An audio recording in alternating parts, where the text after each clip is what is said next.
हुजूर को दफन करके लौटे, तदफीन से फारग हुए, कब्र मुबारक में उतारा, हुक्म पूरा किया। कहते हैं वापस आए तो जनाब अंस से सैयदा फातिमा कहने लगी, अंस तूने भी मेरे रसूल पे मिट्टी डाली है? अंस तेरी जुर्रत हो गई थी? फरमाते उस वक़्त फातिमा का पहला आंसू गिरा और फिर 6 महीने हुजूर के बाद हयात रही, मैंने उसके आंसू ही गिरते देखे।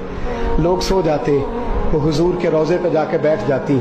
कहते मैं समझाता बहलाता, लेकिन फातिमा कहती अली सब्र अपनी जगह, कर्म अपनी जगह। और मैं तुझे क्या बताऊं, बहन भाई पहले सारे चले गए, वालदा पहले छोड़ गई, अब हुजूर अलैहिस्सलातु सलाम ने भी पर्दा डाल लिया है, मुझे चार और जानिब कुछ दिखाई नहीं देता। कहते 6वां महीना था हुजूर के विसाल को। एक दिन मुस्कुराती हुई फातिमा घर आई रोजे से रात को बच्चों के साथ, तो शेर खुदा कहने लगे, मैंने कहा फातिमा बड़े दिनों के बाद मुस्कुराते देखा, क्या बात है?